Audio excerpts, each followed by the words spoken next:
선한 행실입니까? 라는 말씀이었습니다. 교회 안에서는 물론 세상 가운데에서의 우리의 선한 행실, 이것은 곧 하나님의 이름을 위하는, 하나님의 영광을 위하는 선교적인 명령이라고 했습니다. 그렇게 선을 행함으로 그 선한 행실을 본 세상 사람들이 하나님께 영광을 돌리기 때문입니다.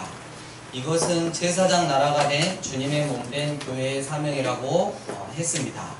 마지막 때 하나님은 세상 사람들이 하나님께 영광을 돌리고 하나님께 돌아와 그분의 긍휼하심을 입어 회개함으로 구원에 이르는 일들에 대해 양과 염소를 구분하는 것 같이 하실 것이라고 했습니다. 때문에 우리는 나의 죄된 정욕을 위해 살지 않고 오직 선을 행하며 살아가자고 했습니다. 마태복음 5장 16절 함께 암송하시겠습니다. 살아계신 하나님의 말씀, 이같이 너희 빛이 그들로 너희 하늘에 계신 마태복음 5장 16절 말씀. 아멘. 그렇다면 교회가 세상 속에서 어떻게 선한 행실을 합니까? 선한 행실이라고 하면 우리는 흔히 구제나 봉사를 생각합니다. 가난한 이웃에게 성금을 주고 장애우를 지원하고 노인들을 불러다가 경로 잔치를 하는 등 봉사에 관련된 선행들을 생각합니다. 그러나 베드로는 그것들을 우선적으로 거론하지 않는다는 것입니다. 무엇을 거론합니까? 베드로는 교회가 먼저, 우리가 먼저 세상 사람들이 다 지키는 정당한 법부터 잘 지켜야 한다라고 말합니다. 이 사회 속에 사는 믿지 않는 세상 사람들도 지키면서 살아가는 기본적인 법, 양심적인 법, 공정한 법들을 잘 지켜야 한다고 말합니다. 그것이 세상 사람들로 하여금 교회를 칭찬하게 하는 지름길이라고 말하는 것입니다. 그것이 세상에서 체류하는 애국인이요 여행자로 지나가는 교회가 행하여야 할 우선되는 선한 행실인 것입니다. 13에서 15절 본문 다시 읽어보겠습니다. 그러므로 여러분은 인간들에 의해 인정된 모든 창조 질서에 주를 위하여 순종하십시오. 위에 있는 최고 통치자에게든지 또는 그에 의해 행악하는 자들을 벌주고 또 선행하는 이들을 상주기 위해 보냄 받은 관리들에게 든지 그렇게 하십시오. 왜냐하면 이같이 하여 선한 행실을 들로 어리석은 자들의 무지함을 침묵시키는 것이 하나님의 뜻이기 때문입니다. 작년에 아시안 게임이 있었는데 일본과의 축구 경기를 우리는 본 적이 있을 것입니다. 감독은 11명의 선수들을 운동장에 보내놓고 라인 밖에 서서 도무지 앉을 줄을 모릅니다. 수많은 관중들이 운동장을 가득 메웠고 매스컴을 통해 많은 축구팬들이 지켜보고 있는 절대 지면 안 되는 결정적인 게임입니다. 이 11명이 정말 잘 뛰어주어야 합니다. 상대는 거칠게 경기하는 막상막하의 라이벌입니다. 주심은 정말 까다롭습니다. 잘못하여 파울을 많이 받아 퇴장 선수라도 생기면 그때는 게임을 아예 놓칠 수 있습니다. 감독은 선수들에게 끊임없이 조심하라고 지시합니다. 이 게임은 반드시 이겨야 하기 때문입니다. 비유가 어떨지 몰라도 지금 본문이 그려주는 정황은 이와 크게 다르지 않습니다. 세상이라는 운동장에 교회가 던져졌고 주심은 휘슬을 불었습니다. 자, 교회는 이제 어떻게 뛰어야 할까요? 규칙대로 해야 합니다. 골은 넣어야 하지만 우선은 규칙대로 해야 하는 것입니다. 그래야 나중에 이겨도 상대편도 관중도 모두 할 말을 읽는 법입니다. 그렇지 않겠습니까? 그런데 오늘날 교회는 자신이 세상과 더불어 이런 경기를 하고 있다는 사실조차 잘 의식을 하지 못합니다. 자신만의 경기를 뛰는 셈입니다. 생각해 봅시다. 축구선수가 골을 넣기 위해 범할 수 있는 파울을 모두 범해가면서 골을 넣으면 그것을 인정한 상대가 어디 있으며 그것을 받아들일 관중이 어디에 있겠습니까? 그런데도 오늘날의 교회는 상대가 없는 것처럼 자기 혼자만의 경기에 열중합니다. 무엇이 틀렸는지, 어디가 어긋났는지도 잘 모르고 또 관심도 부끄러움도 없습니다. 본문은 이런 식의 사고방식에 큰 경종을 울립니다. 13절은 인간들에 의해 인정된 모든 창조 질서에 주를 위하여 순종하라고 말합니다. 여기서 중요한 것은 하나님의 창조 세계이든 인간들이 대리 통치하는 질서이든 이 모든 영역을 다스리시는 주님 되시는 하나님을 생각해야 된다는 것입니다. 그래서 본문은 주를 위하여 라는 문구를 포함하고 있는 것입니다. 이미 구절에서 교회를 향해 택하신 족속, 거룩한 나라, 거룩한 민족, 소유된 백성이라고 했을 때 하나님께서는 온 세상의 하나님이시여 주님이심을 전제로 했습니다. 그렇지 않다면 제4장 나라라는 표현이 의미가 없습니다. 모든 나라와 방언과 민족들 가운데서 하나님의 거룩하신 이름, 구원 되시는 이름, 영광된 이름을 높이기 위해 교회를 부르셨기 때문입니다. 세상에 어떤 인간의 제도나 통치 영역도 주되신 하나님과 그분의 그리스도의 통치권을 벗어나는 영역은 단 한치도 없습니다. 아브라함 카이퍼가 이걸 갖다가 한치 선언이라고 했죠. 모든 권력은 하나님께로부터 나오고 오직 하나님께서 허락하시며 태하기도 하십니다. 그래서 주님이십니다. 세상 정부의 권력도 하나님의 최종적인 권력 아래 있고 하나님의 주권적 통치 아래 놓여 있는 것입니다. 그렇다면 여기서 질문할 수 있겠습니다. 세속 정부가 정당하고 공의로운 법이 아닌 불의한 법들을 강요하거나 할 때는 어떻게 해야 합니까? 이럴 때에도 정부가 권위이기 때문에 순종해야 합니까? 대답으로는 원칙적으로는 그렇지 않습니다. 14절은 명확하게 세속 정부의 권력의 행사가 악행을 징벌하고 선행을 장려하는 도덕적 권위의 제한 속에 있다는 점을 명확히 하고 있기 때문입니다. 만일 세속 정부가 거꾸로 선행을 징벌하고 악행을 장려하는 쪽으로 간다면 교회는 원칙적으로 이를 그대로 따를 필요도 없고 그래서도 안 됩니다.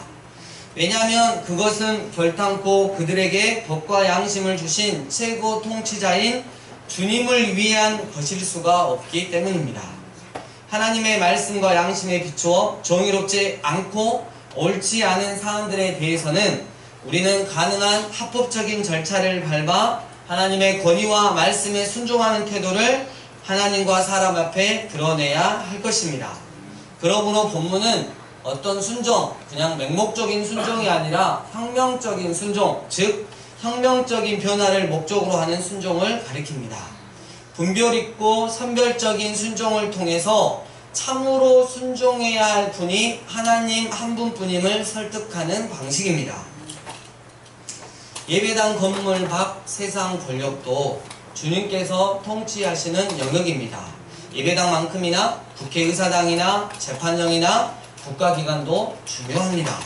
그래서 교회는 정부와 더불어 하나님의 주권 아래에 있는 다른 영역을 담당한 구성원으로 합당한 선지자의 역할을 함으로써 그 정의로운 치유와 회복을 추구해야 할 것입니다. 종교적 우월감이나 비판을 통해 파괴하려는 목적에서가 아니라면 교회는 단지 흐릿한 양심의 법에 따라 움직일 수밖에 없는 정부가 타락한 세상 속에서 탐욕과 무지, 거짓과 부패에 이끌려 가려 할 때 양심 이상의 거룩한 법을 가진 동역자로서 그 치유와 회복을 위해 선지자적인 지도력을 발휘해야만 하는 것입니다.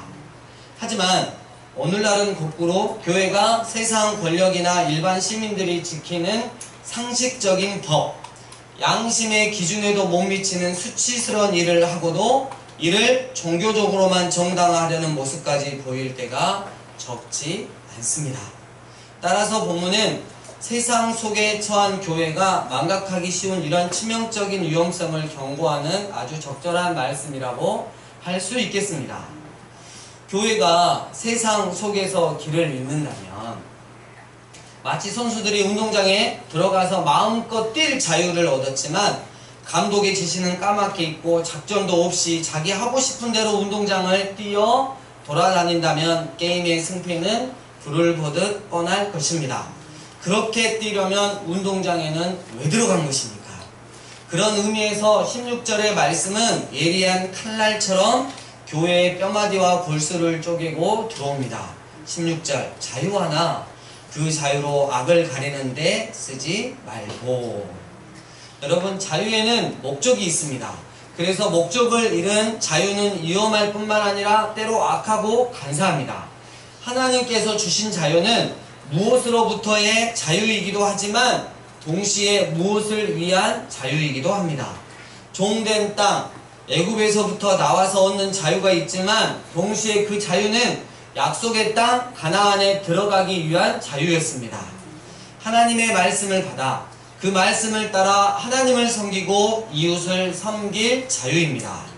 교회가 썩어지고 더럽고 허무한 데 굴복하는 세상에서 나온 것은 자유를 얻은 것입니다.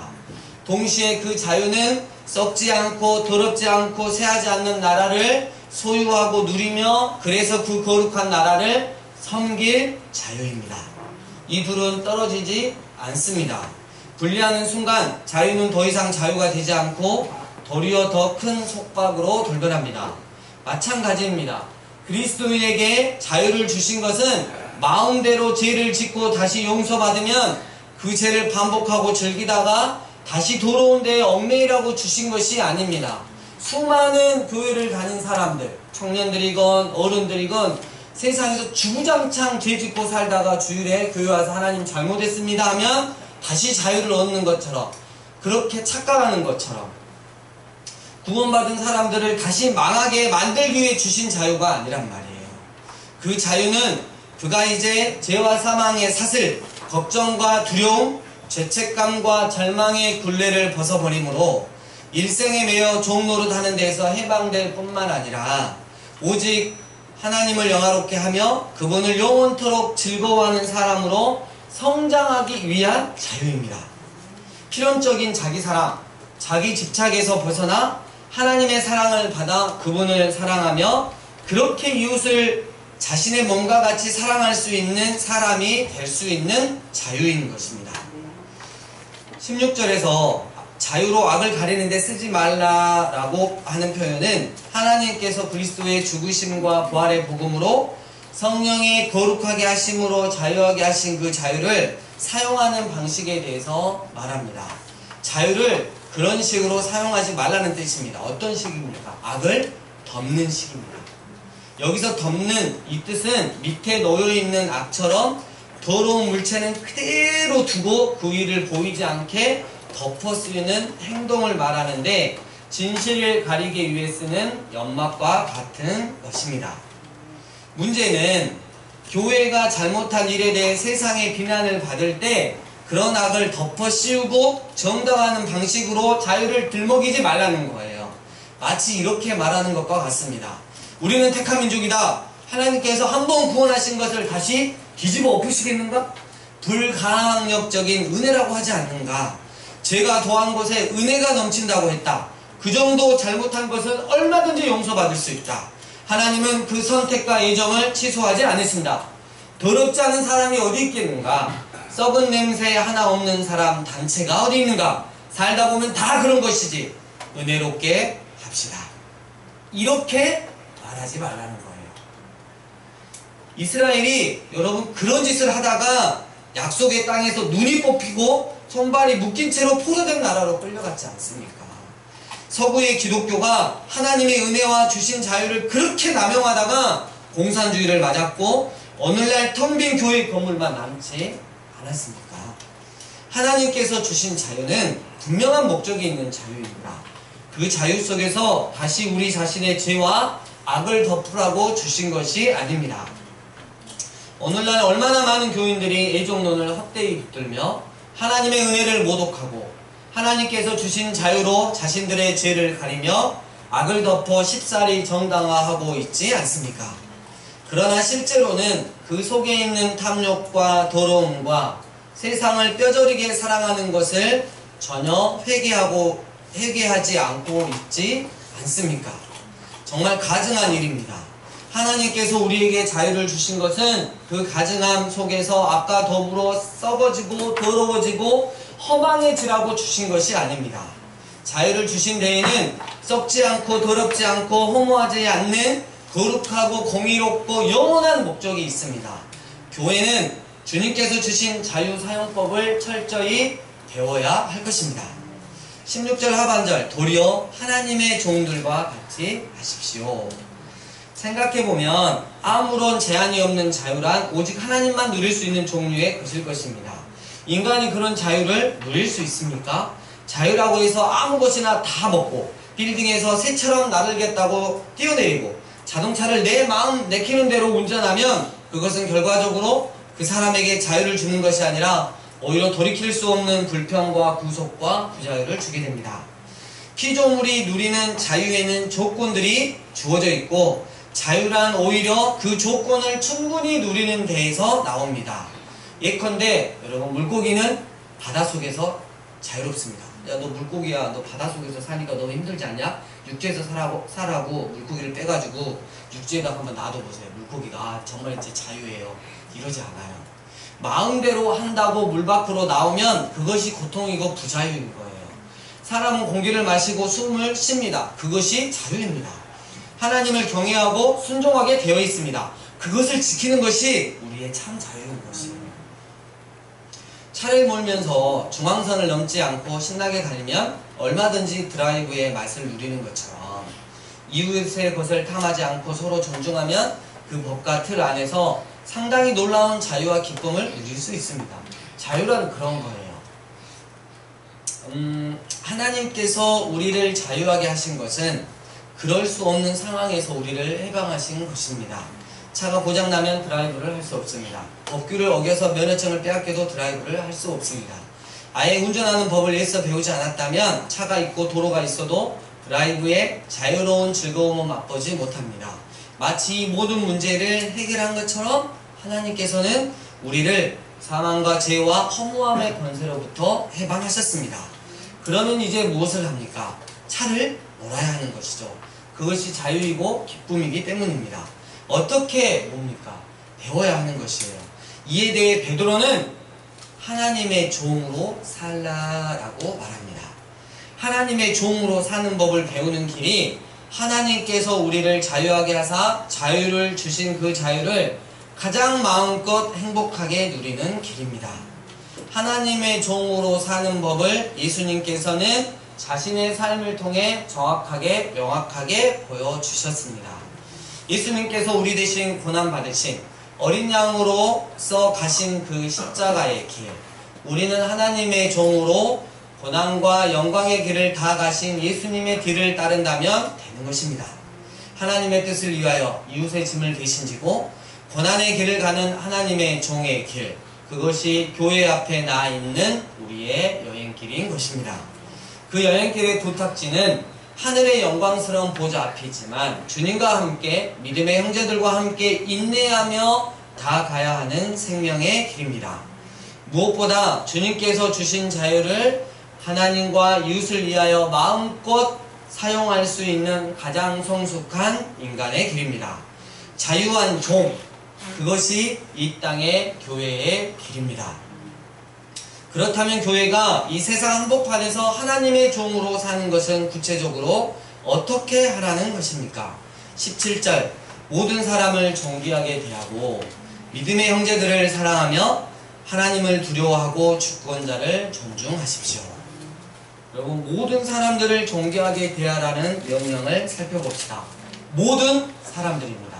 불교인, 천주교인, 동남아시아 이주 노동자, 우리가 모든 사람들 속에 넣고 싶지 않는 부류의 사람들 모두입니다.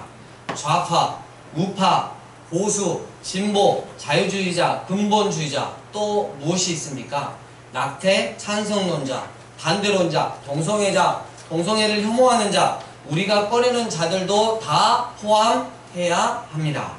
모든 자들을 존귀하게 대하라 할 때 그 존귀함은 하나님께서 그들에게 주신 하나님 아버지의 권리로서의 가치입니다.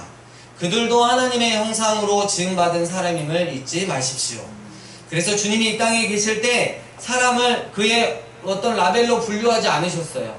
바리새인이든 죄인이든 그 한 사람을 잃어버려진 하나님의 자녀, 깨어졌지만 치유받고 회복되어야 할 하나님의 형상으로 대하셨던 것입니다. 교회도 세상 어떤 사람들, 어떤 부류를 만나더라도 그렇게 대해야 하는 것입니다. 결코 무례한 기독교인들이 되어서는 안 됩니다.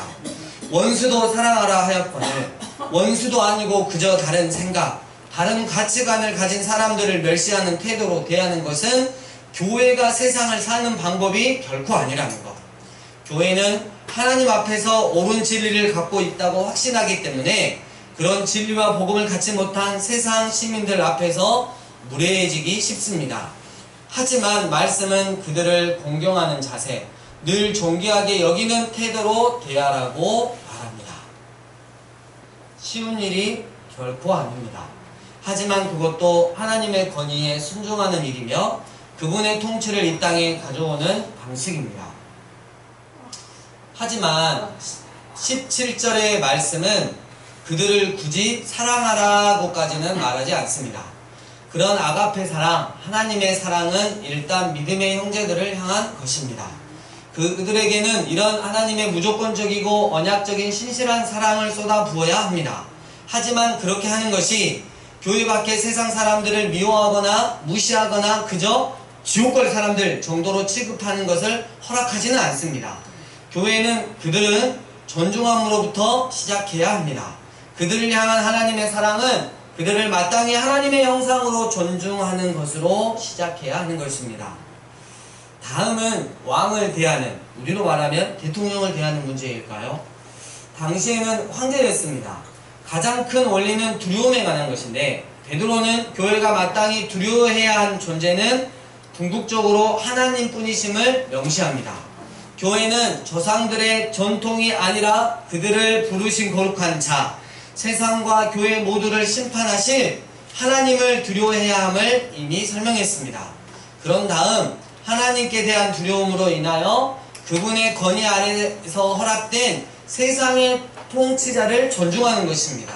그래서 베드로는 세상 통치자를 존중하라는 권면 바로 앞에 하나님을 두려워함으로 라는 문구를 세워둡니다. 그것은 하나님을 두려워하는 것처럼 통치자를 두려워하라는 말이기보다는 참으로 두려워할 자를 두려워함으로써 세상 통치자를 다른 방식으로 존중하라는 뜻입니다. 여기에는 균형 감각이 있습니다. 하나님의 뜻이라 하며 세상 통치자를 두려워하여 맹종하는 것이나 반대로 하나님의 뜻을 하여 세상 정부에 하는 일을 무조건 비판적으로만 여기는 태도는 본문이 가리키는 태도가 아니라는 거예요.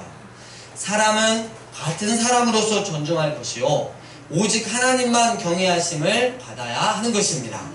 베드로는 이런 상상에서 사람의 말을 듣는 것보다 하나님의 말씀을 듣는 것, 그리고 사람보다 하나님을 순종하는 것을 우선시 했습니다.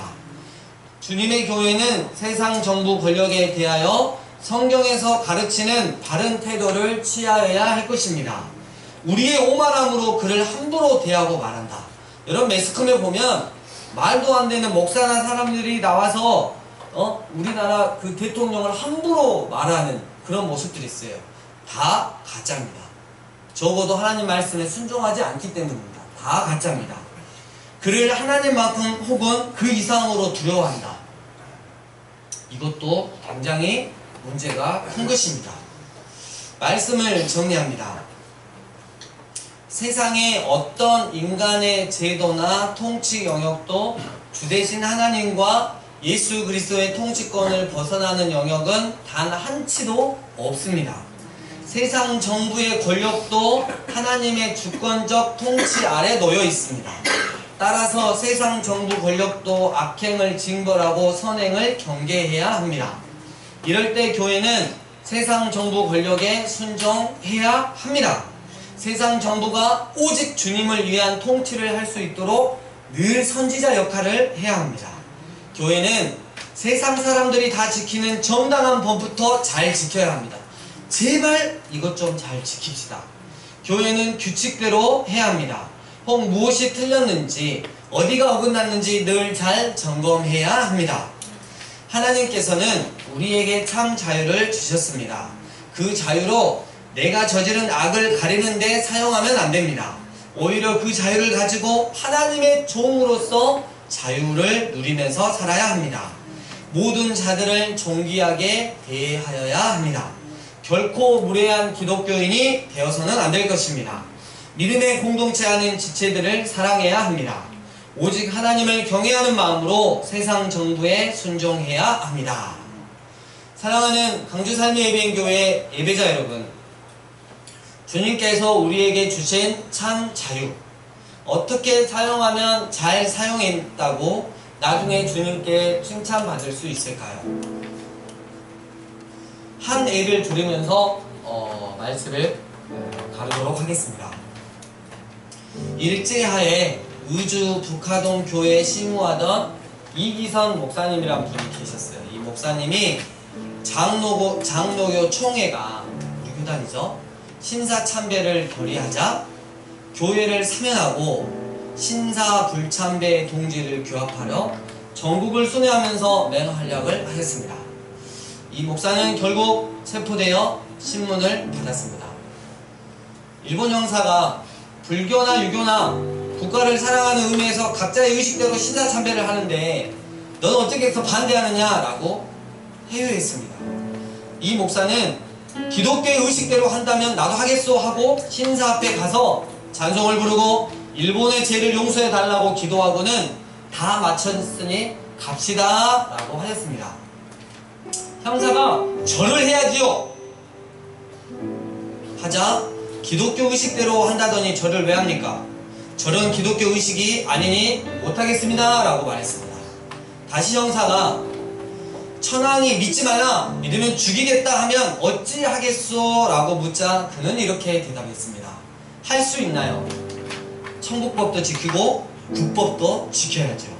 하나님께서 예수를 믿으라 했으니 나는 예수를 믿겠고 천황이 죽으라 하였으면 죽으면 되지요. 주님께서 우리에게 주신 참 자유, 일하고 사용하시면 되겠습니다. 주신 말씀 가지고 우리가 하나님 앞에 우리 자신을 하나님 앞에 말씀 앞에 세우며 결단하고 회개할 건 회개하고 또 기도하며 나아가도록 하겠습니다. 함께 기도하시겠습니다.